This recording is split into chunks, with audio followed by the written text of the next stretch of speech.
Um, why is it at the age of 12 that we start living in cycles? Oh, that's because your intelligence gets hijacked by your hormones. Hormones means you're becoming physically conscious. Your physicality becomes the main part of who you are. Because you become so physical, you naturally become cyclical. If your identification with the physical is not strong, your life will not be cyclical. And that identity becomes strong only somewhere between 11 to 14 for people. It's very important. Children come in touch with some kind of spiritual process. It need not be something too intense, at least a little bit. Not religion, but spiritual process, where a child is conscious before he gets hijacked by a chemical poisoning. He is conscious that there is something more to me than my body. This must become an established reality in his mind and his experience. Then he will handle the physical in a more graceful way. Otherwise, the physical turns a lot of people into brutish existence.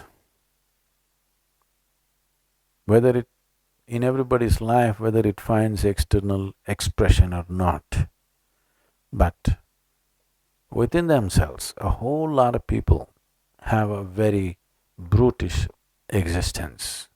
Some find expression, some control the expression, but it is happening to too many people. One thing is what happens in the society. Yes, it's of concern. But my concern is not so much about what happens in the society, my concern is what happens within the human being, because that's where human experience is. That's where the quality of human being is determined.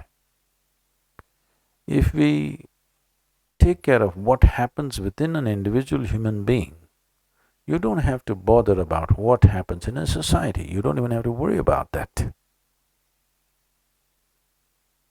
But because we don't take care of what happens within an individual human being, we try to police the society. It is… in some way, you're turning the whole world into a prison. Everything is heavily policed as societies get so-called civilization happens, terribly policed.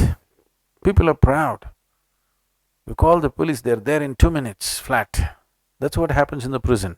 Even there it takes 2 minutes.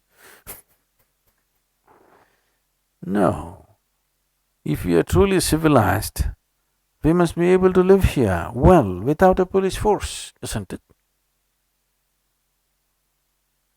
If we are truly civilized, that's how it should be. There is no police force in the ashram, you know, just like that. The whole society could live like that if they were little more conscious, if little more attention was paid to what is happening in an individual human being, rather than just being concerned about what's happening around us. Without creating better human beings, we will not create a better society. It is not possible. There's no such thing.